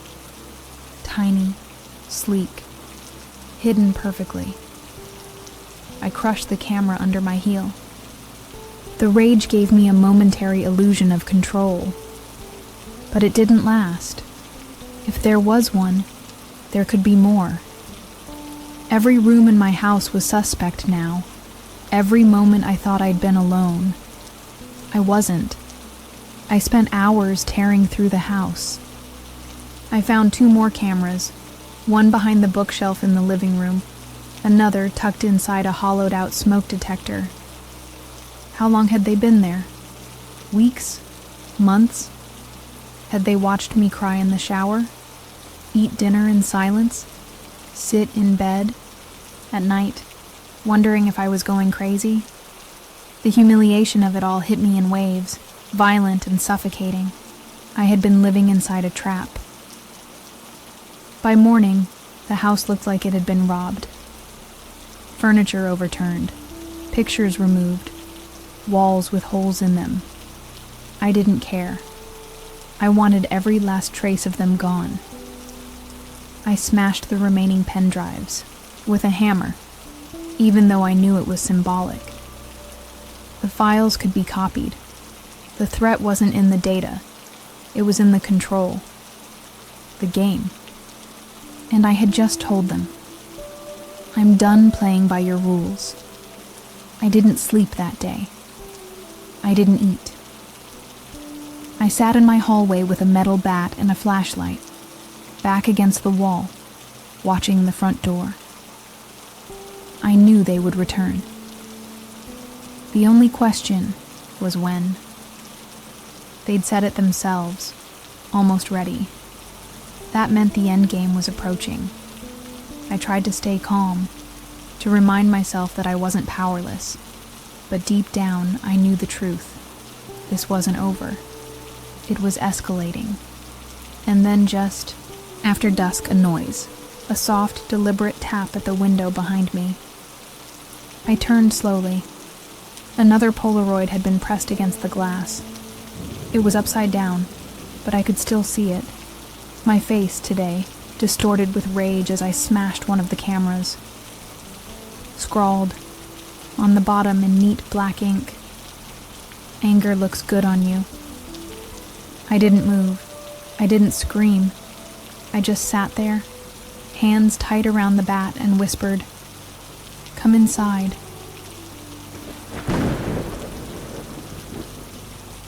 I didn't sleep that night. I didn't even blink. I sat in the hallway with the bat across my lap, listening for the sound of a breath, a creak, a step, anything. But nothing came. The silence was worse than noise. It meant they were waiting. Not gone, just watching. Always watching. The photograph still clung to the window behind me, mocking my defiance, reminding me I wasn't in control. Not yet. By sunrise, something in me had changed. Fear had hollowed me out. It wasn't gone. It had just reached capacity. I couldn't hold more of it, so something else took its place. Precision. Planning. I stood slowly, legs stiff, body aching from the tension. I picked up the photograph, turned it upright, stared at it until the image blurred. Then I tore it in half and burned it over the stove. That was my first move. I made a list, on paper, not on a screen. All the locations connected to the pen drives, all the names I'd seen, times, dates, images. I drew lines between them, searching for the pattern beneath the chaos. Because there was one. There had to be. My stalker wasn't erratic. They were deliberate, structured, cruelly precise. And if they had rules, even secret ones, I could break them. Or better yet, use them. For the first time in weeks, I left the house during the day. I wore a hoodie, sunglasses, gloves. I moved, like I imagined they did. Quietly, alert, in control. I returned to the forest, to the place where I found the first cache, where this had all started. The air felt thicker there, heavier, as if the trees remembered. I followed the old trail, deeper than before, tracking not just location, but atmosphere. And then I saw it. Another box, metal, newer than the first. It hadn't been listed on any geocache site. No coordinates, no records. It was for me. Only me. Kneeling, I opened it slowly. No pen drive this time. Just a folded piece of thick, waxy paper. Inside were printed words. "You're finally awake." Beneath it, a photograph.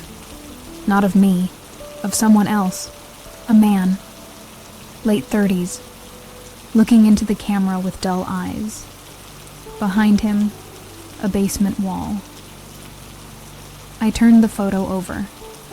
A set of coordinates. No other message. My hands trembled, but I memorized the numbers before slipping the paper back inside the box. I didn't take anything with me. I left it all as it was. That was part of the game, I realized now. Respecting the rules, until you're ready to change them. I hiked back in silence, pulse steady, the world sharper somehow, my body humming with dread and clarity. Back home, I traced the coordinates to a location an hour outside town, an abandoned property, long since overgrown and forgotten. I didn't rush. I spent the afternoon preparing. I packed supplies, flashlight, burner phone, batteries, gloves, a crowbar, a map, and a hidden knife strapped to my thigh. I left my real phone at home. I didn't write down where I was going. I didn't want anyone else caught in this. If it was a trap, it would be mine alone. The drive was quiet.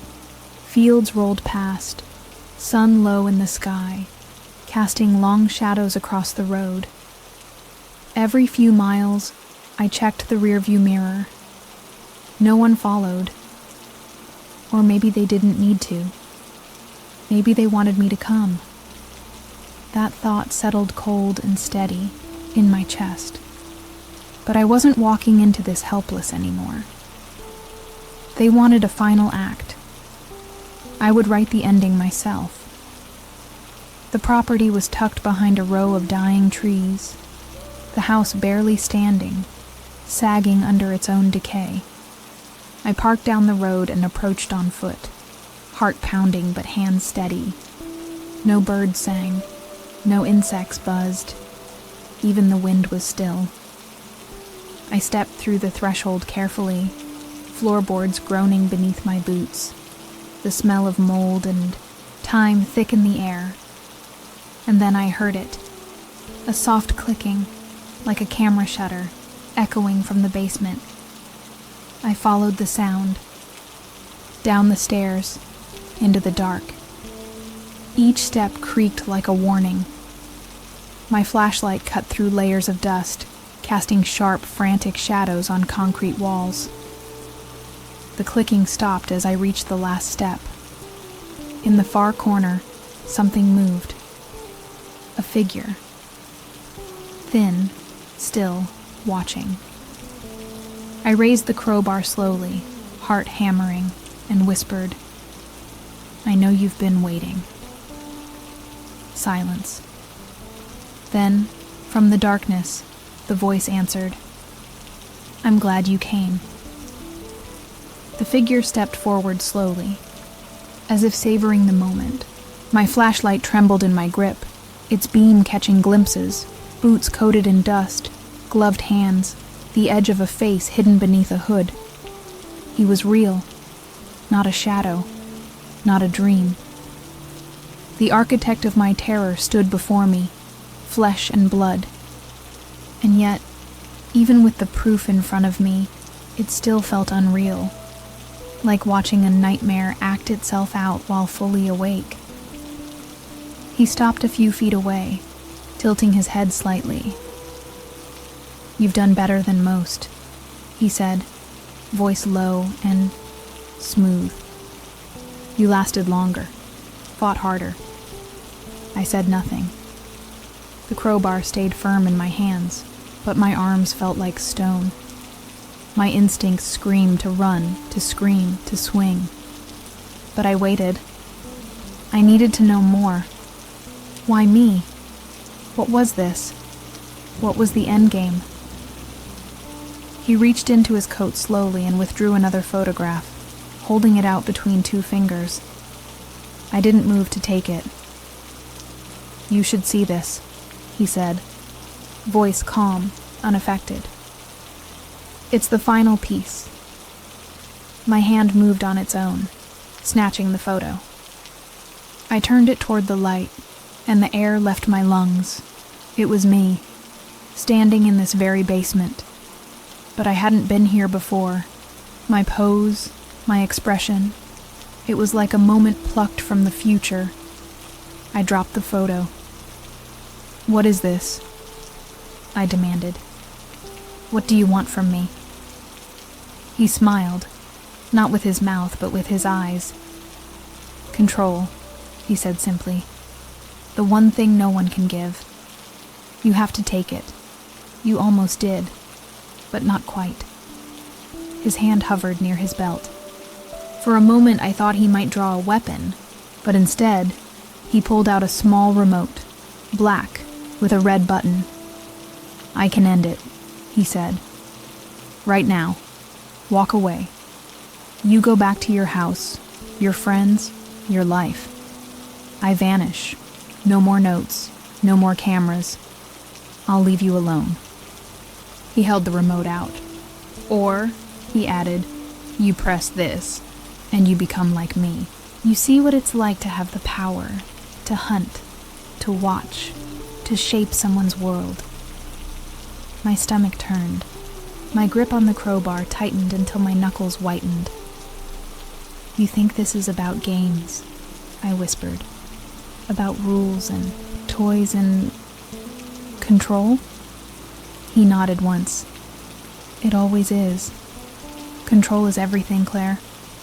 You just never realized how little of it you had." I raised the crowbar. "I'm not like you."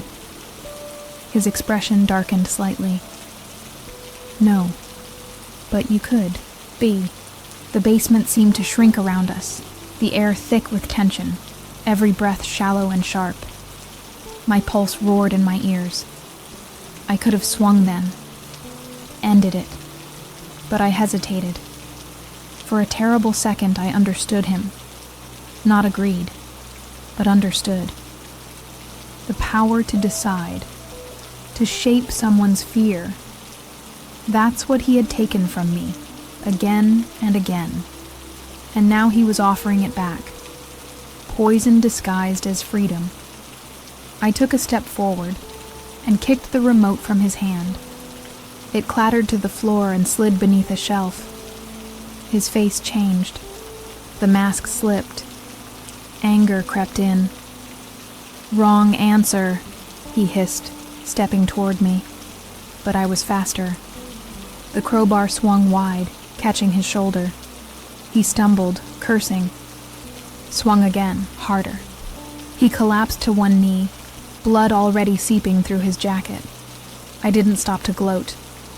I ran, up the stairs, out the door, into the woods, heart exploding, lungs burning, adrenaline a tidal wave drowning everything else.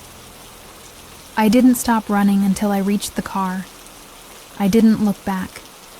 Not until I was already on the road, tires spinning through gravel, headlights cutting the dusk. I looked in the rearview mirror, but saw nothing. No one, only trees. Still, I kept driving, all the way home. When I arrived, I pulled every plug, shut off every light, and sat in the dark. Crowbar on my lap, phone still off. The house was silent, too silent. And then, a sound, soft, mechanical. I turned toward the laptop, offline, untouched since before. I left, but the screen was glowing. A video had started to play. The footage was live. A camera, filming me, from inside the room. My mouth opened in a silent scream. I grabbed the crowbar and tore the room apart. No camera. Nothing. just the screen, still streaming. In the corner, a text overlay appeared. 4 words. I let you go. The screen went black. I stood motionless in the ruined room, chest heaving, sweat beating down my spine. Every part of me shook. Rage, confusion, disbelief. I let you go. What did that even mean? Was it a lie? A warning? A threat disguised? As mercy? I wanted to scream, to break something, to run. But there was nowhere left to go. My home had become the final layer of the trap, and I was the last piece inside it. I checked every inch of the room. No hidden lens, no wires, no microphones. I tore open vents, lifted floorboards, overturned shelves. Nothing. And yet, I had seen my own face on that screen. Live. Somehow, some way, he was still watching me, still communicating. It was never about the cameras alone. It was about what they made me believe. My mind was the stage, and he was still pulling the strings behind the curtain. I sat down, breathing hard. I didn't cry. I couldn't. I was beyond it now. This wasn't grief. It wasn't even fear. It was war. But to fight, I needed information. Something more than feelings and footage. I opened the drawer where I'd hidden the torn photo from the basement, the one with the man on it. I scanned his face again, looking for anything I had missed. A tattoo, a scar, a logo on the wall behind him. Anything. And then I saw it. Not on the man, but behind him. Barely visible, scratched into the concrete wall. A symbol. A circle with a horizontal slash. It was faint, almost erased. But I'd seen it before, once on the first pen drive's file folder icon. Another time, on a sticker near a cache location I dismissed as graffiti. A pattern, hiding in plain sight. My heart began to race again, but not from fear, from discovery. I went back to the coordinates I'd marked in my journal, cross-referencing them with images, notes, even old geocaching forums. That symbol appeared again and again, always near caches that had no listed creator, no record, no owner. Like they had been left outside the game. Like they weren't for anyone, except me. These weren't just random hiding places. They were breadcrumbs. And I had followed them, unknowingly, from the beginning. The realization struck like lightning. I hadn't stumbled into this. I'd been chosen, groomed, observed long before the first pen drive. He had been watching my posts, my routes, my cache, logs, the caches I made public, and the ones I thought I had hidden. My digital footprint had been a map, and I'd walked straight into his design. This wasn't just psychological warfare. It was architecture, precision, predation at the highest level. My breathing grew shallow. I leaned back, trying to center myself, to think clearly. I needed to find the source of that symbol.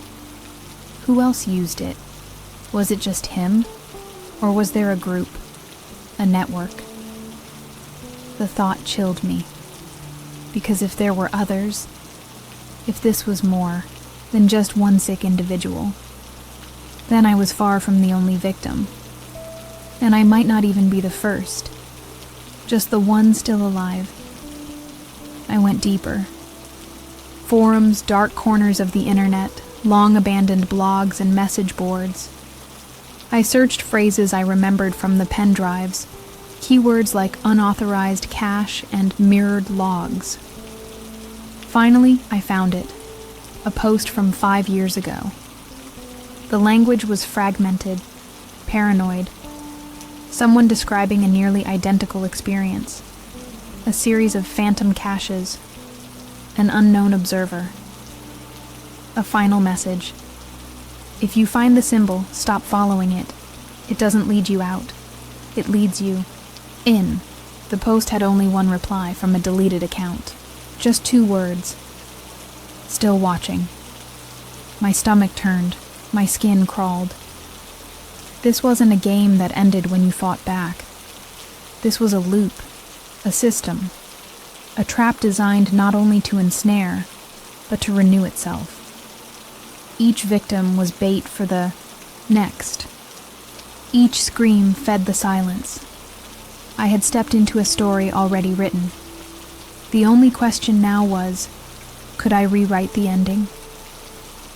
I sat in the dark for a long time, surrounded by scattered maps, broken electronics, torn photos. Then I picked up the crowbar again and stared at the door. I couldn't go to the police. I couldn't trust anyone who hadn't already been dragged into this web. But there was one thing I could still do. Follow the trail to the beginning. I didn't know where it would lead, but I knew the symbol. And now I knew what it meant. Before I left the house, I packed with intention. No more paranoia, only preparation. I brought the burner phone, new batteries, a printed copy of the forum post, a flashlight, a knife, and 3 empty pen drives. I didn't know what I'd find, but I had learned this much. The next piece wouldn't be digital. It would be physical, tactile, buried in the world where this whole nightmare had started. I wasn't tracking him anymore. I was tracking the pattern. The closest cache marked with the symbol was hidden near a decommissioned rail yard on the outskirts of town. I drove there at night, headlights off during the last mile. The air smelled of rust and old oil. The silence wasn't peaceful. It was thick, oppressive. The buildings loomed like skeletons in the dark, windows shattered, walls graffitied, forgotten. Except by the person who wanted me here. I moved carefully, following old train tracks, my flashlight barely on. The coordinates I'd marked on my map pointed to a junction box near the back of a collapsed maintenance shed. It was locked with a rusted chain, but not secured. One tug, and the lock fell away like it had been placed there for show. I opened the box slowly, dread and adrenaline, fighting for space in my chest. Inside was a manila envelope, just like before. I opened it with shaking fingers. Inside, another photograph. A woman this time, mid-40s, pale, staring into the camera with wide, terrified eyes. She was seated in what looked like a concrete room, much like the one in my earlier photo. Her wrists were bound, and behind her, barely visible, was the symbol again, painted in red across the wall.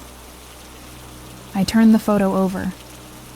Another set of coordinates, and this time, a date. 3 days from now. No instructions, no name. But I understood what it meant. Another target, another victim, another performance scheduled for a private audience. And if I did nothing, she would vanish into the silence, just like the others. Just like I almost had. My hands trembled, but not from fear, from fury. I returned to the car and plotted the new location, an abandoned water treatment plant 2 hours east. It was remote, cut off, surrounded by woods, the perfect place to disappear. I drove there without stopping, fueled by urgency and purpose. I wasn't just trying to survive anymore. I was trying to intercept a cycle, break the loop, stop the next act before it began. When I arrived, the facility was dead silent. A chain-link fence surrounded the perimeter, partially collapsed on one side. I crawled through the opening, my boots crunching softly on gravel. The buildings were cold, angular, like broken teeth jutting into the sky. I followed the path around the side and found a door marked Maintenance Access. It wasn't locked. I stepped inside. The interior reeked of mildew and rot. Concrete walls, rusted pipes, graffiti scribbled like the mad ramblings of ghosts. I crept through corridor after corridor until I found it. A single door with the symbol etched into the metal with something sharp. My breath caught. Behind that door, I knew the next scene was waiting. The room, the victim, the proof, and maybe the man himself. I took a deep breath, then pushed the door open. The room was dark. Too dark.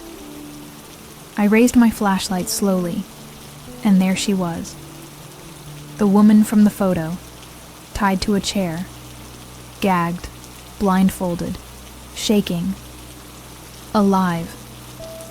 Relief surged through me, but it was fleeting, because to her left on a small table was a camera already recording, and beside it, a monitor showing a live feed of me. Then I heard it, behind me. The unmistakable sound of a door locking shut. I spun, flashlight beam darting, crowbar raised. But no one was there. Just a speaker embedded in the ceiling, crackling, to life. His voice filled the room, calm and amused. "You broke the loop, Claire.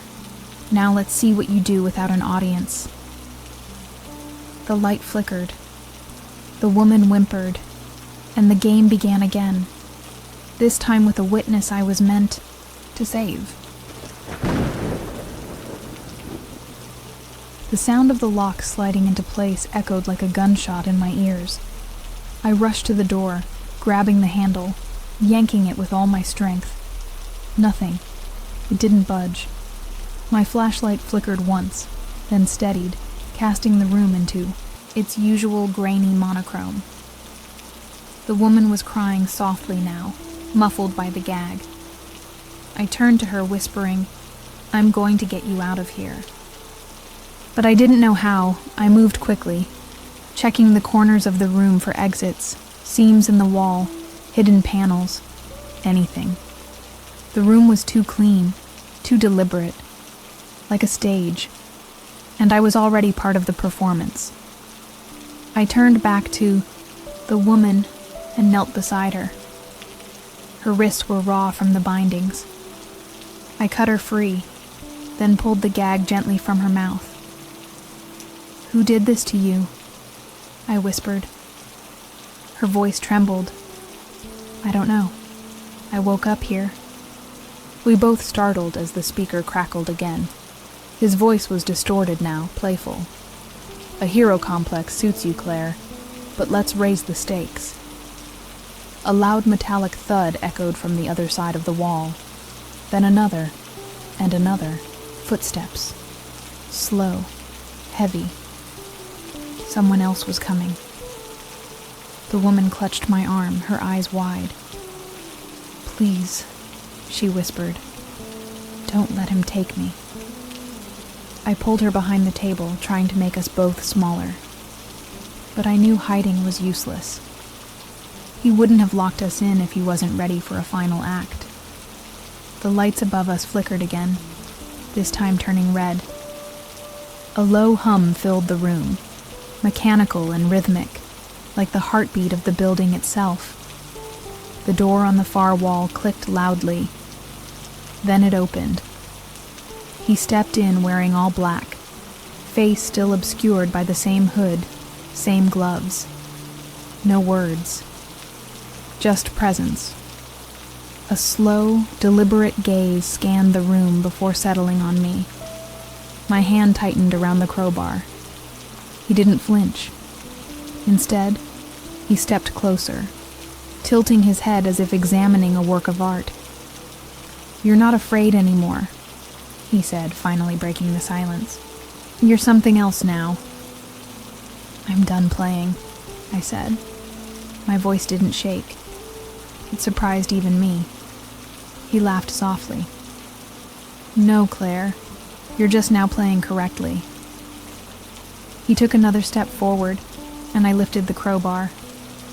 "You want to be like me," he continued. "You already are. You watched. You followed. You solved the puzzle. You're standing exactly where I once stood."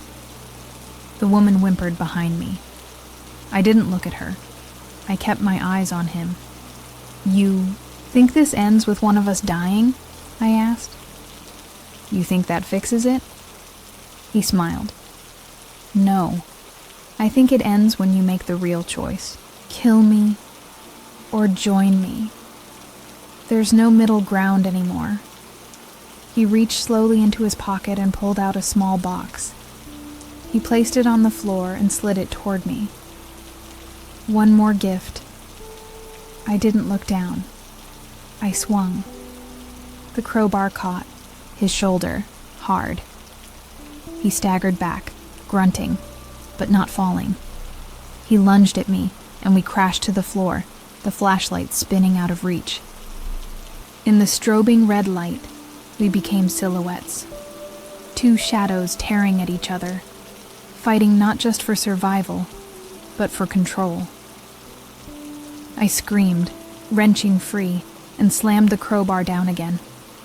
This time, he dropped. His breathing was shallow, erratic. Blood seeped from his mask. I knelt beside him, tearing the hood back. His face was unremarkable, average, forgettable. And that was the most terrifying part. No monster, no villain, just a man. A man who had built a world where pain meant power. I looked into his eyes as they fluttered, and he whispered, "Someone will come after me.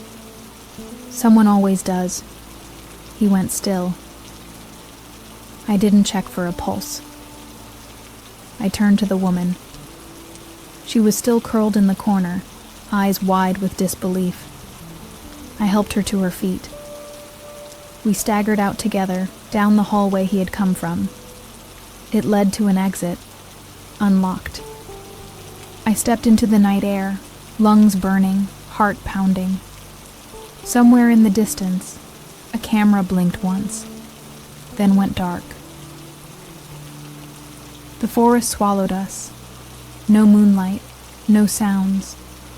Just our footsteps crunching slowly across the underbrush. Two shadows, moving through the void. The woman clung to me as we walked, still trembling, still unsure if this was really over. I didn't speak. I couldn't. My mind was racing, but my body moved on instinct, guiding us back toward the road. My muscles ached, my hands shook, but I wasn't broken. Not yet. We reached the edge of the property, after what felt like hours. My car sat alone where I'd left it, undisturbed. I helped her into the passenger seat, then circled around and climbed in behind the wheel. The silence between us was heavy. She finally spoke, voice raw. Why was I there? I didn't know what to say. Because you were chosen? Because it was your turn? None of it felt like an answer. I started the engine and drove. The woman, her name was Alice, lived 3 towns away. She had been missing for nearly 4 days. She remembered only pieces, being grabbed, blindfolded, darkness, voices through speakers. She asked about the man, and I told her the truth, or at least most of it. That he was gone, that he wouldn't hurt her again. But I didn't say the part I feared most, that he might not have been working alone. I dropped her at a small hospital outside city limits. She didn't ask for my name. I think she knew not to. We exchanged a look, a long one. A kind of unspoken contract passed between us. We were survivors. But more than that, we were loose ends.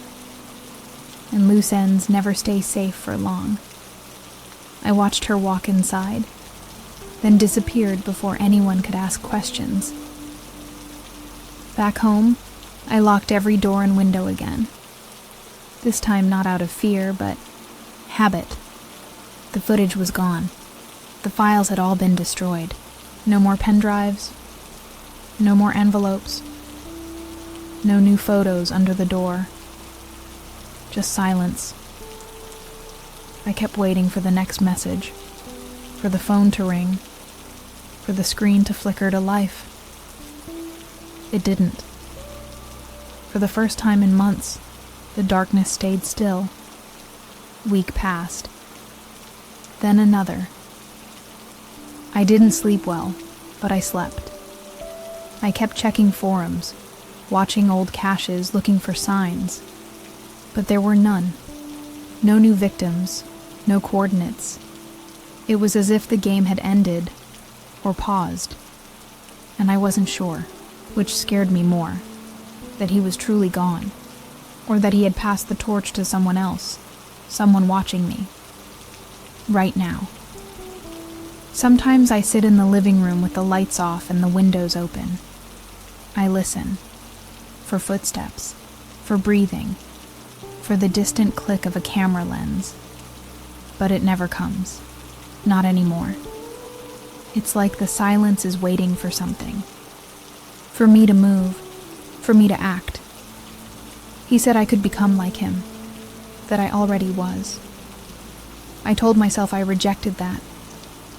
But I wonder, did I? One morning I received a package. No return address, no stamps, just a box on my doorstep. I didn't touch it. I brought it inside using gloves, set it on the table, stared at it for an hour. Finally I opened it. Inside, a single item. A brand new GPS device. No instructions. No wires, just the screen glowing faintly, showing a blinking dot, a location, and beneath it, 3 words. One more cache. I stared at it for a long time. The device didn't beep. It didn't move. It just waited. Like he had. Like I had. The address was local. A familiar stretch of woods near a trail I used to love. My first instinct was to destroy it. Smash it into pieces, bury the pieces, burn them. But I didn't. I wrapped it in cloth, placed it in a drawer, and closed it quietly. I told myself I wouldn't follow it. But some nights, I hear the wind in the trees and think of that blinking dot. I dream of trails I haven't walked, of answers I haven't found. The truth is, I don't know what I'll do. Maybe I'll ignore it forever. Maybe I won't. All I know is that the game changed me. Not because I wanted it to, but because it's what the game does. You're not the hunter. You're not even the prey. You're the cache, and someone is always looking.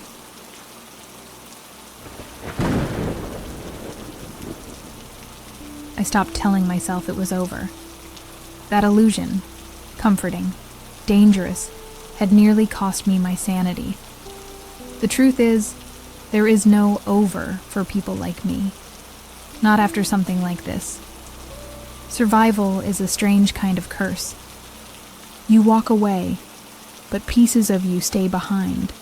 In photographs, in coordinates, in memories shaped like traps. I wasn't the same woman who had once loved geocaching. She had been buried beneath fear, and dug up changed. The drawer where I kept. The GPS stayed shut, but never forgotten. It had a gravity to it, a pull I couldn't explain. Days passed, then weeks. Still, No new messages. No new knocks. But I knew better than to trust the silence. I didn't know if the game was over or if it was simply waiting. Maybe for me to get comfortable. Maybe for me to become like him. Or maybe for someone else. I began cataloging everything. Every symbol, location, timestamp, face, note. Not out of fear anymore, but out of strategy. I was building a map, not of geography, but of obsession. I wanted to understand what had happened to me, what was still happening. Not just so I could heal, but so I could be ready. Because if this game came back, I wouldn't be the hunted. Not again. Some nights, I walked the forest trails near my house. No flashlight, no gear, just me and the darkness. It made sense to return to the beginning, to stand where I had stood before and let the silence fill in the blanks. I didn't look for new caches. I didn't check the coordinates. I just listened, waiting for something to whisper from the shadows, waiting to see if the woods remembered me. I started receiving emails again, not from him, from others, survivors, people who had seen symbols, found photos, discovered pen drives without listings. They didn't know what they were involved in, only that something wasn't right. Some were angry, others were terrified. A few had already lost people. The pattern was spreading. The game, I realized, was bigger than him. He wasn't the architect. He was just a player. And now, so was I. I wrote back to every one of them, carefully, anonymously. I shared what I'd learned, what I had survived. I didn't promise safety. I couldn't. But I offered them the truth. That was the only real power I had left. I became something I hadn't expected. An observer, a guide, someone watching the watchers. My house was still wired, but now the cameras were mine.